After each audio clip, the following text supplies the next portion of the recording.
Hello everyone, I am Mohit Singh Katoj, working as Assistant Professor in Department of Civil Engineering of Tulsi Ramji Gaikwad Patil College of Engineering and Technology, Nagpur. I welcome you all in this video lecture series of the subject Engineering Geology. This subject is related with third semester of RTM Nagpur University. The topic we are going to cover today are scope of geology and internal structure of Earth. Before beginning our topics, let us have a look at the syllabus of this subject. The evaluation scheme of this subject is of 80 marks and 20 marks. 80 marks will be for university theory examination and 20 marks will be for internal assessment. The exam duration will be of 3 hours. Unit 1 is called General Geology. It gives us an insight of various terminologies related with geology subject.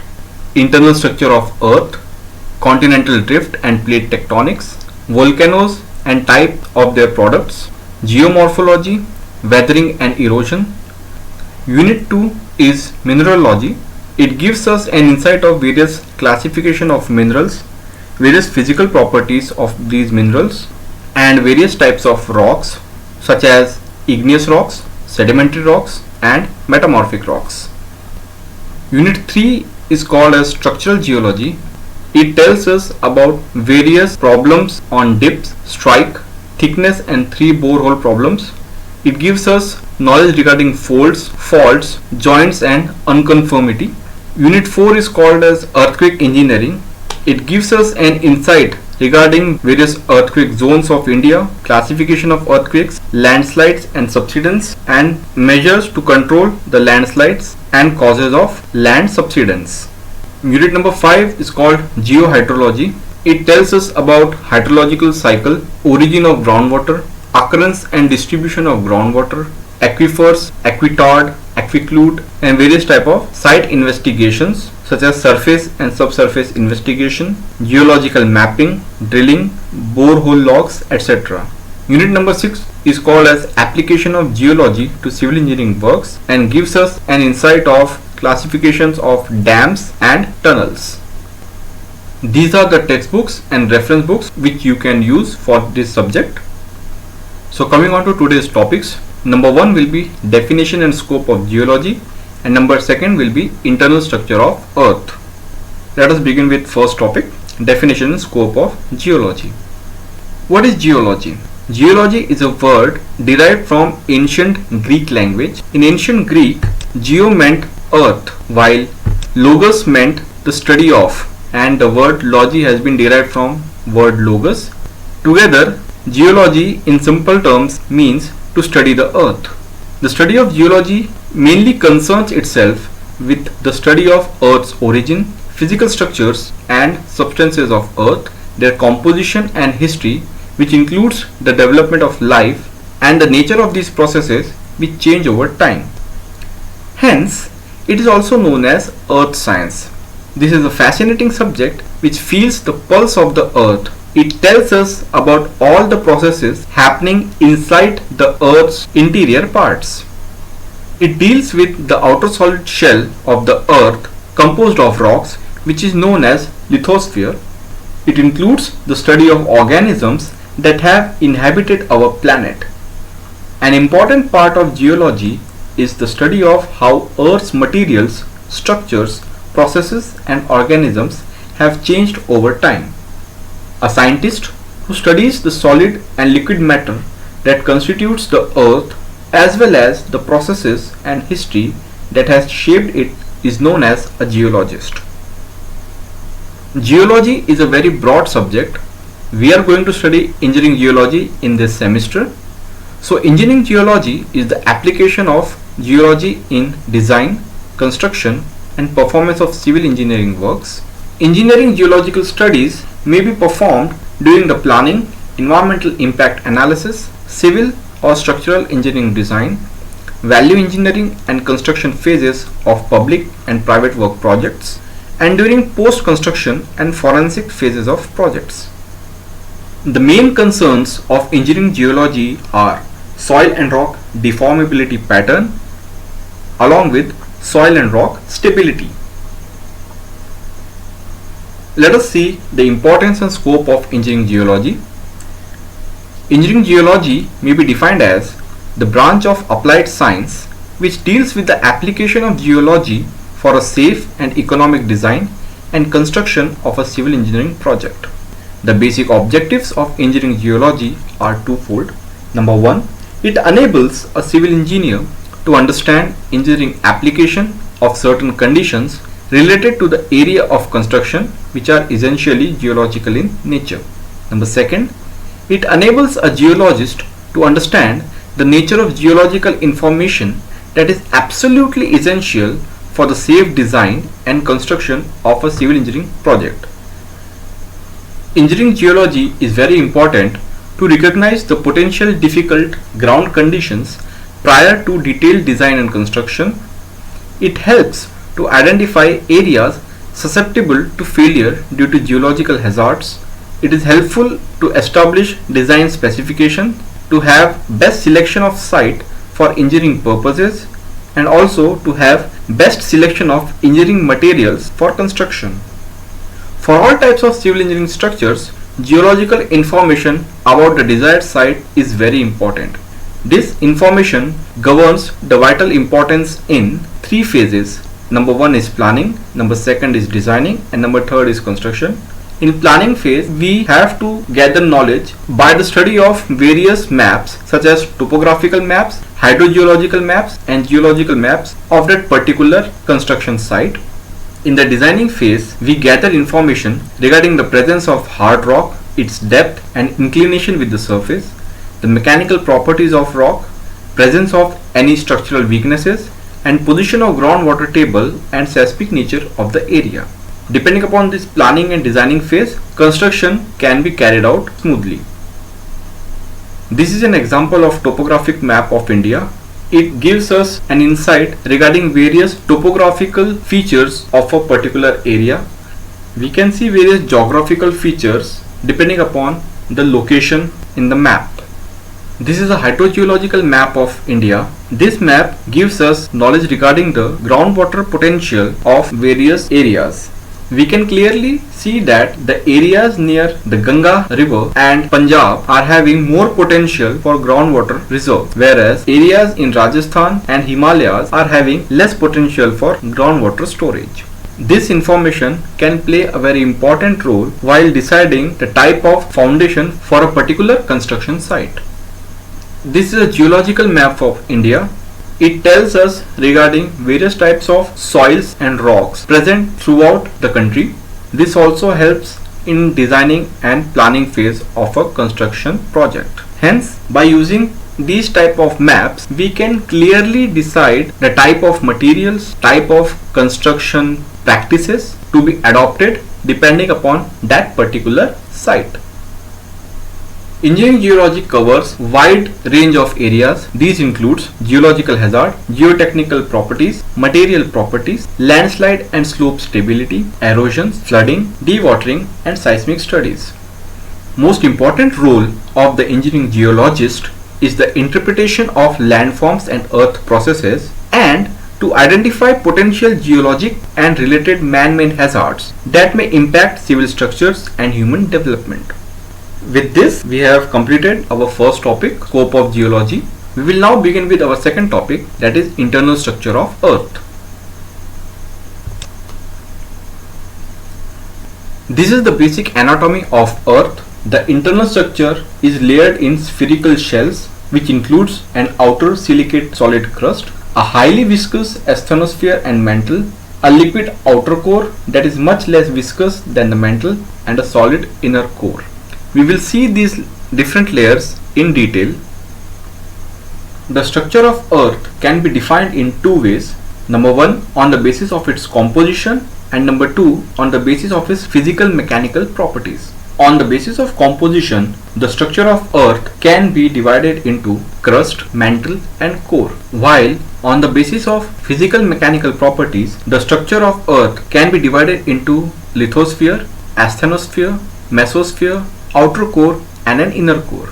As seen in the figure, lithosphere is rigid in nature and consists of some portion of upper mantle and the entire Earth's crust.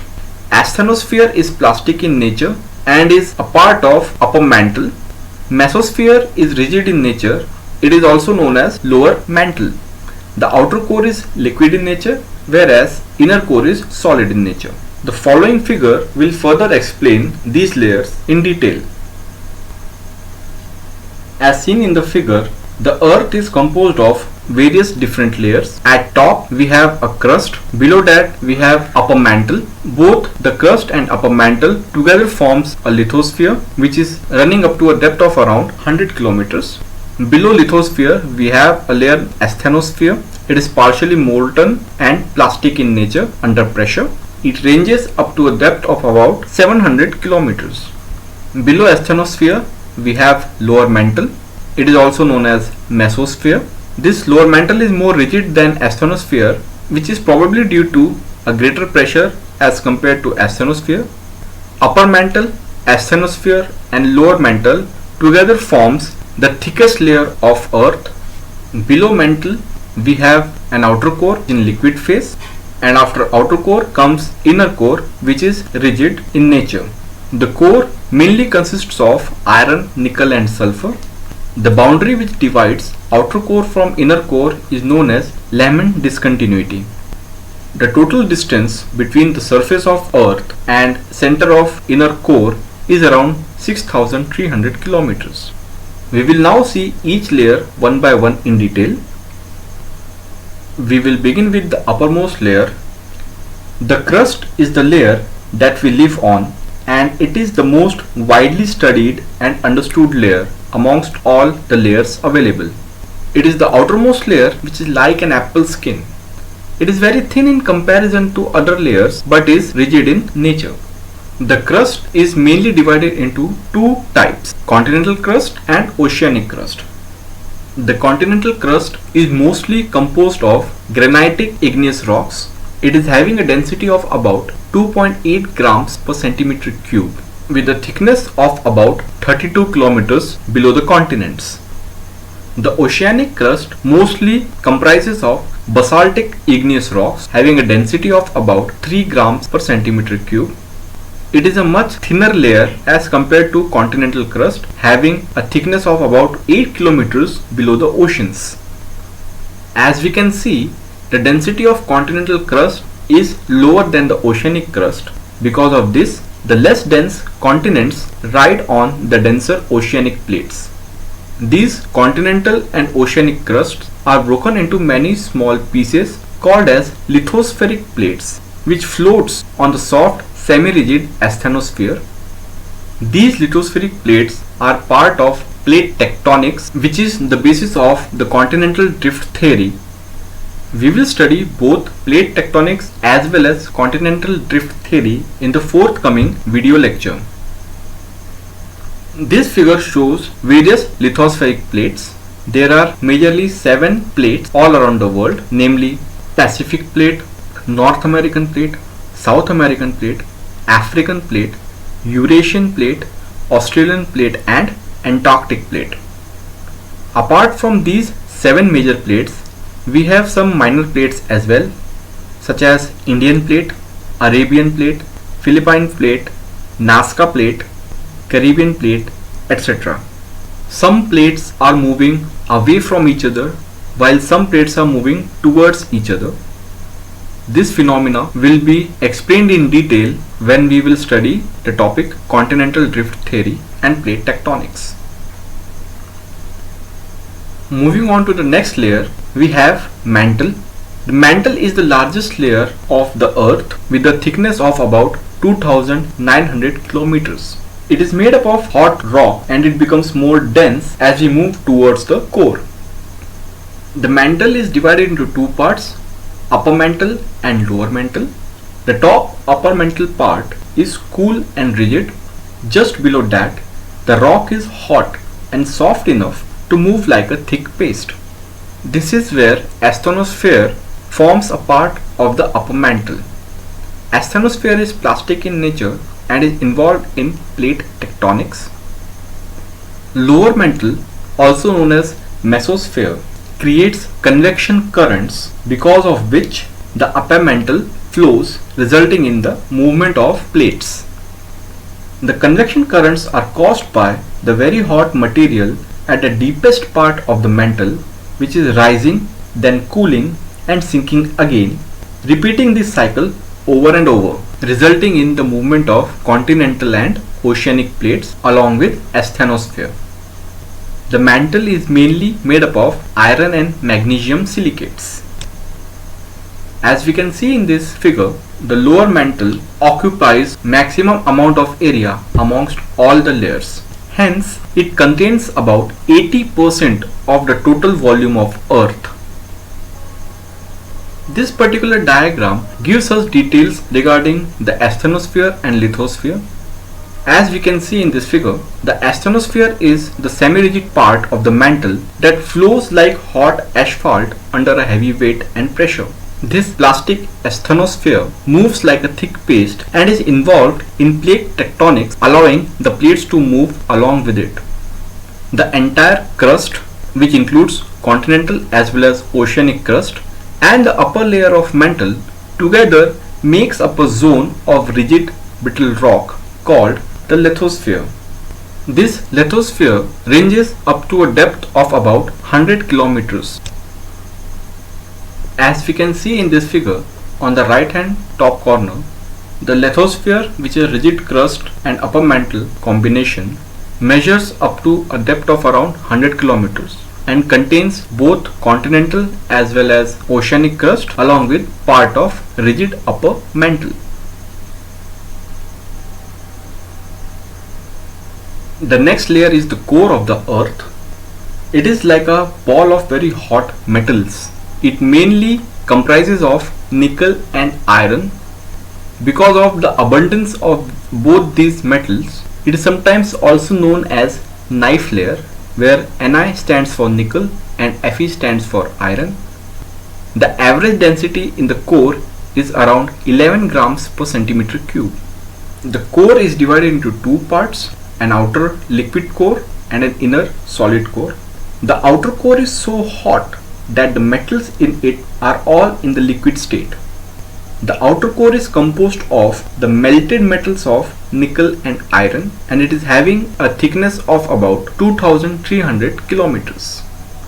The inner core of the Earth has temperatures and pressures so great that the metals are squeezed together and are not able to move about like a liquid, but are forced to vibrate in a place like solids.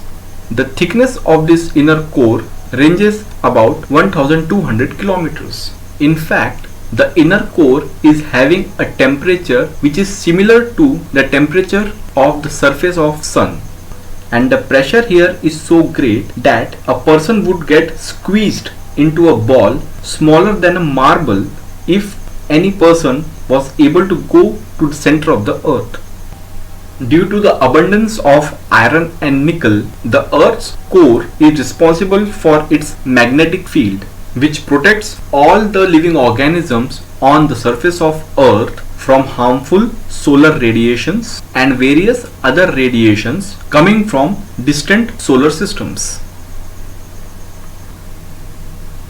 Till now, in this topic, we have seen that internal structure of Earth is divided into various layers such as crust, mantle and core. But the question which arises at this point is, how did we came to know what is inside the Earth? What layers are there? What is the chemical composition? What are the physical properties of the internal structure of Earth? The answer is seismic waves.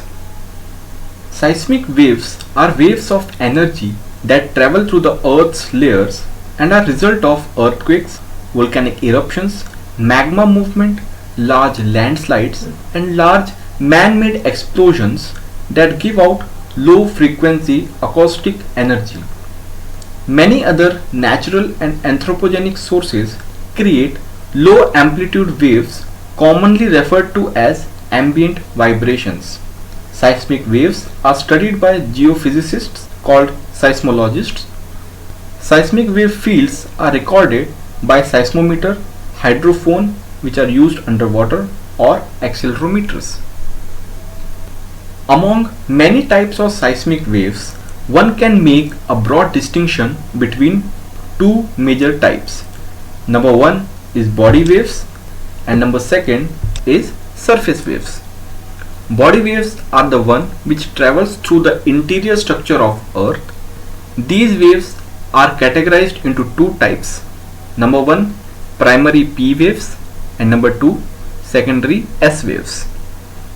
On the other hand, surface waves, as the name itself suggests, travels across the Earth's surface. The surface waves can be classified into four types: Rayleigh waves, Love waves, Stoney waves, and normal modes. For studying the internal structure of Earth, we are going to use the help of body waves. So, as seen in the earlier slide, seismic body waves are classified into two types: primary P waves and secondary S waves. P waves are compressional waves that are longitudinal in nature, whereas secondary S waves are shear waves that are transverse in nature. P waves can travel through any type of material, which includes solids as well as all types of fluids. On the other hand, S waves can travel only through solids. These waves cannot travel through liquids and gases, as these fluids do not support shear stresses. An important point worth noting down here is that in all materials, P waves travels faster than the S waves, and these P waves can travel nearly 1.7 times faster than these S waves. The knowledge of the properties of these P and S waves helps us in understanding the internal structure of Earth, and the behavior of these P and S waves gives us a fair knowledge regarding different layers inside the Earth's surface.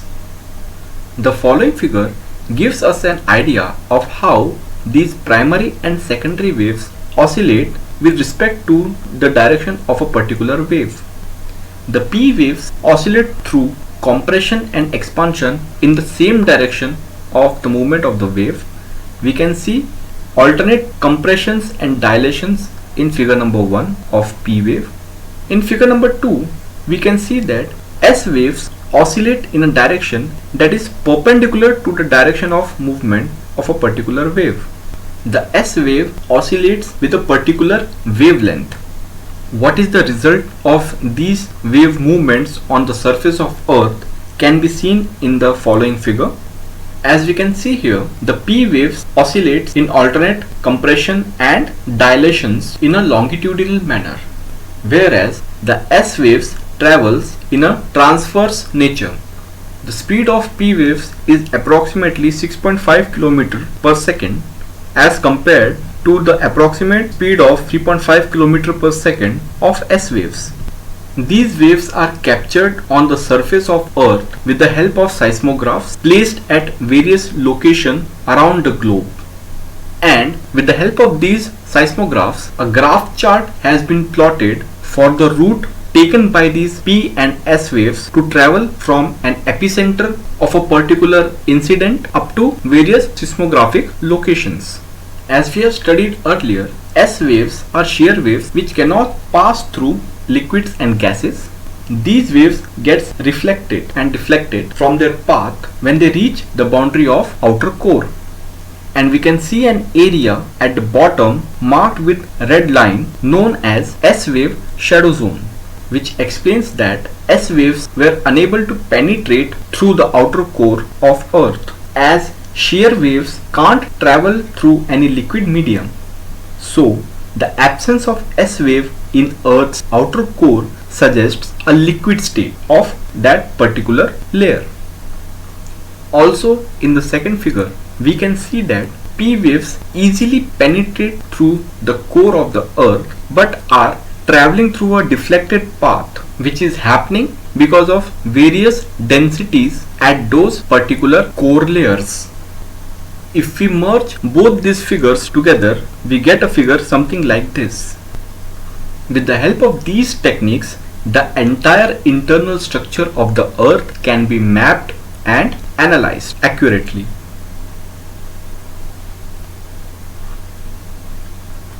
At the end, we can summarize that the earth is comprised of different layers. The topmost layer is the crust. It is divided into two parts, a continental crust which is granitic in nature and an oceanic crust which is basaltic in nature. Below the crust is the rigid upper mantle. Both the crust and the upper mantle together forms a layer known as lithosphere, which extends up to a depth of around 100 kilometers. Below lithosphere we have a plastic layer which is a part of upper mantle known as asthenosphere. Below asthenosphere we have a stiffer lower mantle. Below the mantle comes the core of the earth, which is divided into two parts, an outer liquid core and an inner solid core, which is made up of mostly iron and nickel. With this, we have reached the end of today's topic. In the next lecture, we are going to cover continental drift theory and plate tectonics. Until then, have a nice time and study well. Thank you very much.